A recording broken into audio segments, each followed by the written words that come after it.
Welcome back to your live coverage of Toy Fair 2015, your official live coverage on Be Terrific. I'm Michael Artsis. Thanks so much for joining us. The chat room is a chatter. We got a lot of stuff going on, so there are a couple things. I didn't mention Lego, which is an amazing company and one of my favorite toys growing up, as well as Playmobil. And of course, you guys are talking about, I missed the Atari handheld, which was the Lynx. I didn't bring that up, so thank you for pointing that out. I think that was actually Holtz who brought that up, and that was awesome, Holtz Pro. So here's the deal, guys. We are at Toy Fair broadcasting live. If you want to join the chat room, beterrific.com/live. There's an IRC chat right under our video player. You can also hit us up on Twitter or Instagram at beterrifictv. And don't forget, you can email us, connect@beterrific.com. I am so excited for our first guest. He is from the National Toy Hall of Fame and the Toy Museum in Rochester, New York, not too far away from here. We're at the Jacob K. Javits Center in New York City. You know everything about the history of toys. Chris, thanks so much for joining us. It's a great pleasure being with you, Michael. Talk about the history of toys. When did toys first, what is the very first toy that we know of?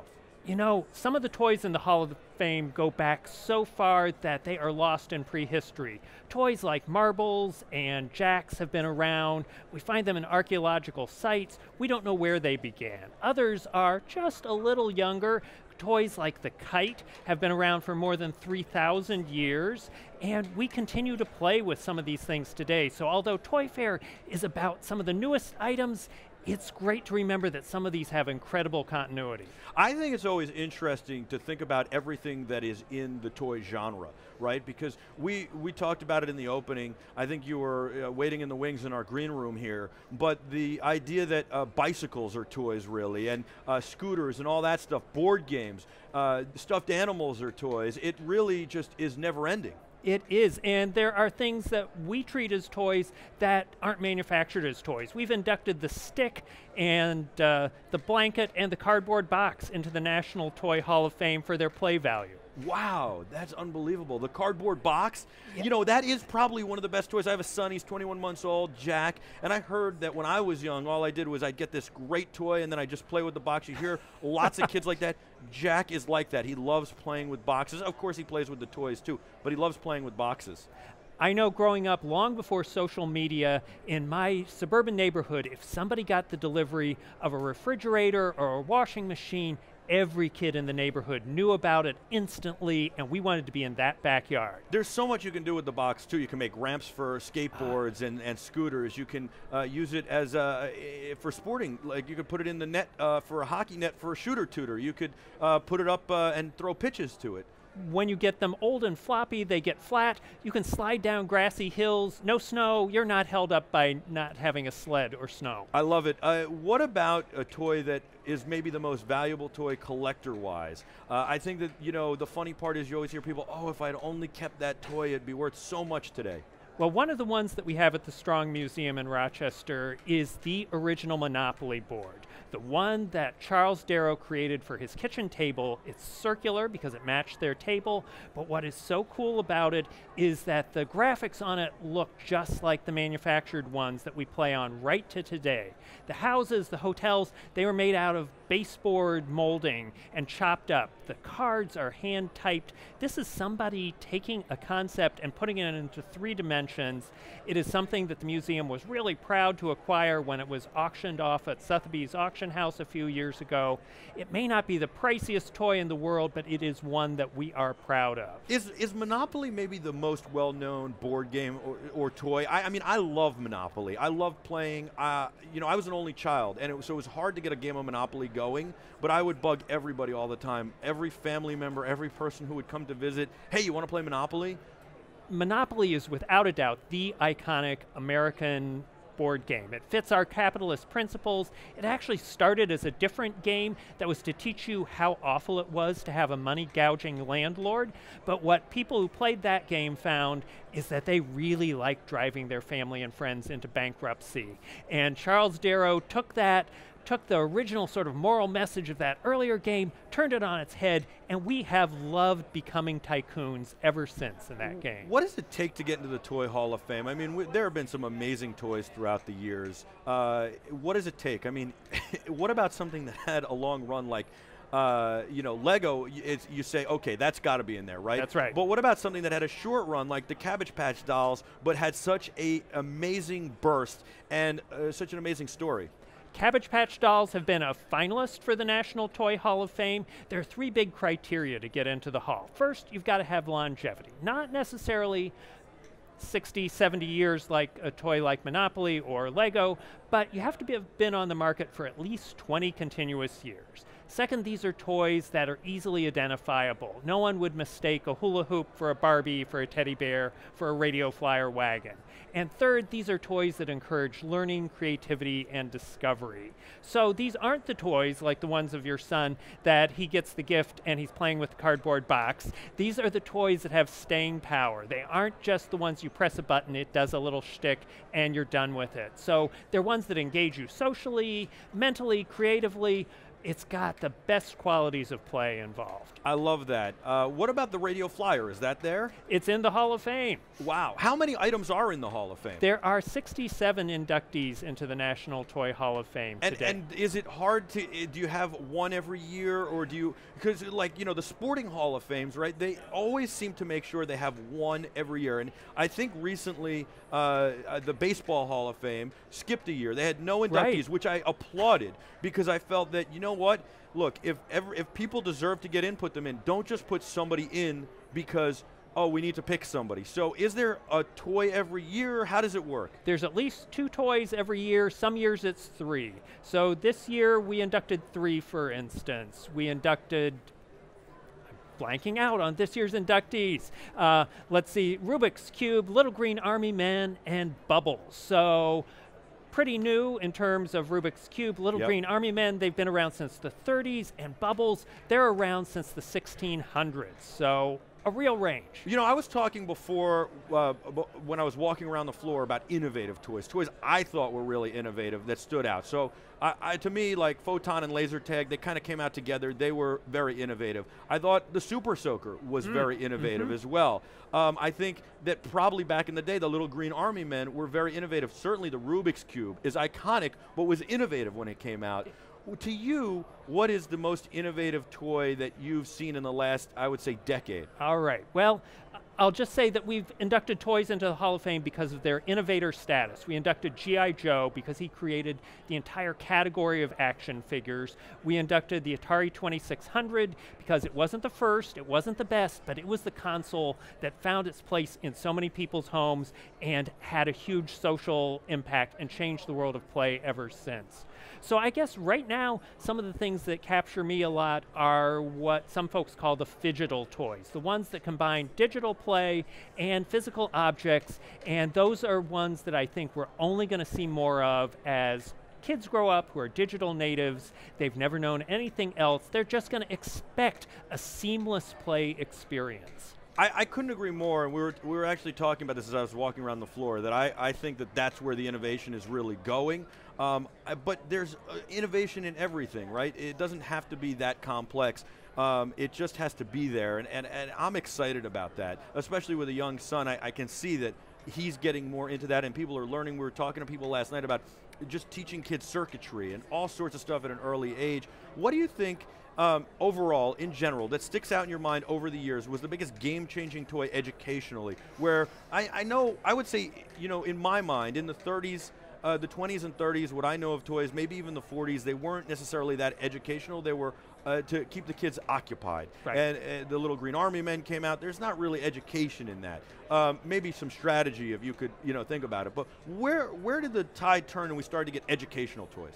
I think there have always been some of those along the way. They've taken different forms. In the 1900s, having alphabet blocks was a way that parents before Sesame Street or higher tech devices could give their kids an access point for literacy. So parents have always wanted to sort of cultivate the best in their children, give them the opportunities to learn, become all that they can be. So from something simpler like alphabet blocks up to the leap pad, all the range in between, I like to think of Scrabble as a educational toy. It doesn't look like it, it's not marketed that way, but it challenges you to spell correctly, to have a big vocabulary, to have strategy, as you say. I never can manage to get those triple word scores in Scrabble. It's funny because that's all I would look for. And what was the TV phrase? The game you always played as a kid but never played like this. That's a good point, Scrabble. Janny brings up Rubik's Cubes. He says his friend loves them. I could never solve the Rubik's Cubes. For me, in Scrabble, all I did was look for the triple word score, which I was basically looking to hit home runs, and maybe that wasn't the best strategy because people who would piece together longer words, 1, 2, 3, maybe a double word, you know, whatever, and played the long game, won over me. And I can't spell, so I would probably more often than not make up words. What do you think, in your mind, is your favorite toy overall in the entire Hall of Fame? You know, I was always a toy car kid growing up. Oh, I'm a car guy too. And I, as a barely more than a toddler, I could identify car models, years, variations. Did you see, there's a booth over here. They've got slot cars. They have a Shelby GT500 slot car, and these are like real models. So I had slot cars when I was a kid. I was real into it. There was a slot car track in New York City, and I would go and I would build my own cars, and I actually soldered stuff. I can't build anything. My gosh. I soldered. I put the oil on the thing. I put the grip on the tires. I had the special controllers. I had the box to store them all in. I really worked on these cars. I loved it. But I had the plastic, like, they were almost like cellophane bodies. They were very flimsy. These cars today, they're like full-scale models. It's really amazing, and there are a couple different ones on the floor, but they had rally race cars. They've got AC Cobra. They have 4 GTs and 4 GT40s. I mean, it's unbelievable what they're doing with this stuff. So, okay, so you're into cars. What's the car thing? I'm thinking remote control or slot car. Is that where we're going? Well, we're going with Hot Wheels. Hot Wheels are in the National Toy Hall of Fame, and for a while, they were sort of the Susan Lucci of the toy world. They had been a finalist about 5 or 6 times, and they finally got it in. They'd been overlooked. It was high time that a toy car, Hot Wheels, a perpetual bestseller since their introduction. Now, how do you go?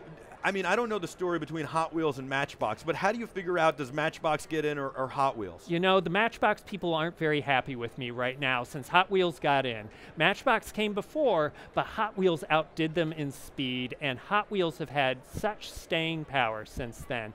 The advance in technology with their axles made of piano wire so that they could turn faster than any car before, they made the other ones just sit there in the dust by comparison. Funny, I always had the Matchbox cars and always wanted the Hot Wheels. I kid you not. And I will tell you, I did have a huge collection of Micro Machines, the real thing. Do you remember? You remember those, of course. Yeah. All right. What about the Toy Hall of Fame in general? How do people find out more? How do they go? How do they get tickets? Is it open all year round? And can people play there? People absolutely can play there. They can't play there right at the moment. We are undertaking a more than $4 million renovation of our Toy Hall of Fame gallery. The rest of the museum, the Strong Museum, is open year-round. We're only closed 2 days a year.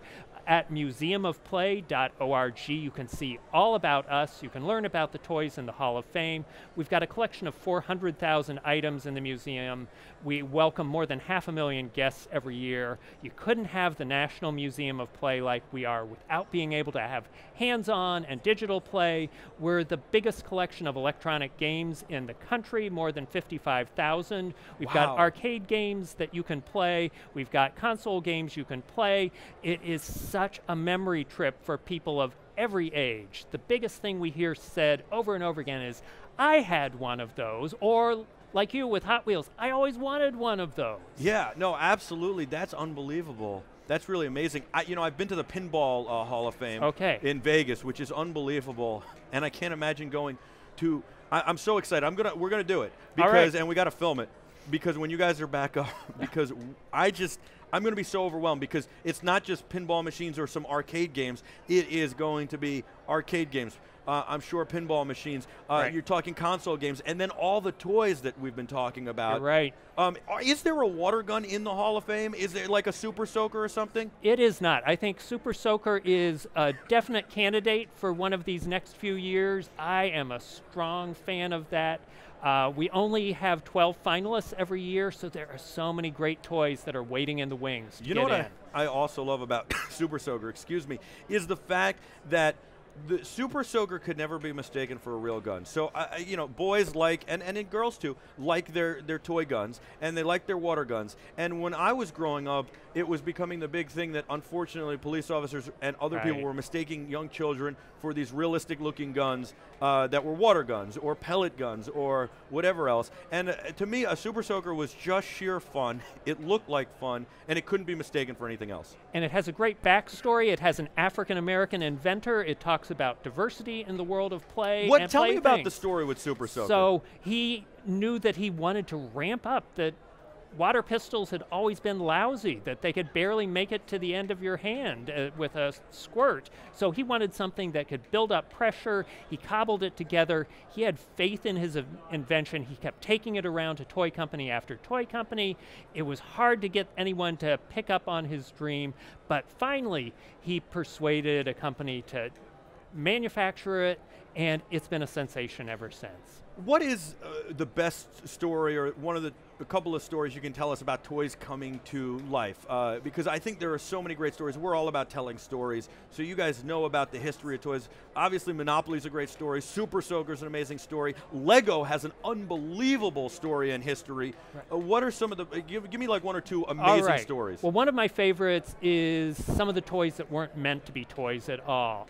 Like the Slinky was going to be a way during World War II that you could cushion delicate instruments aboard naval ships. It was a really crummy way to accomplish that task, but one day its creator knocked it down off of a shelf, and he had this classic light bulb over the head moment, just like in the comic strips, and he said, wow, this is lousy for naval instruments, it's a toy. So he and his wife decided they were going to market this thing. It's just a spring. He challenged his wife, Betty, to come up with a name for it. She went through the dictionary. She picked the name Slinky, and it got off to a slow start. This is the 1940s.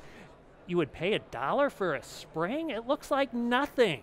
But one day she went to be the shill in the audience. Her husband, Richard James, was demonstrating it at Wanamaker's department store in Philadelphia. She was going to be the one saying, I want one, I want one. And when she got to the top of the escalator, she couldn't make her way through the crowd because what he was doing was walking Slinkies downstairs. And suddenly people saw what this unimpressive looking toy would do for them. This was even before the jingle that sticks endlessly in your head, and Slinky took off from there like a rocket. So there was something that ingenuity combined with opportunity, combined with persistence, and became one of the classics in the National Toy Hall of Fame. It absolutely is one of the classics, and I think that it is one of the most recognizable toys out there. It's unbelievable. Everybody plays with the Slinky. There have been so many iterations, plastic, metal, colors, all sorts of stuff. That's a great story. Thank you so much for coming on, Chris. Thanks for sharing.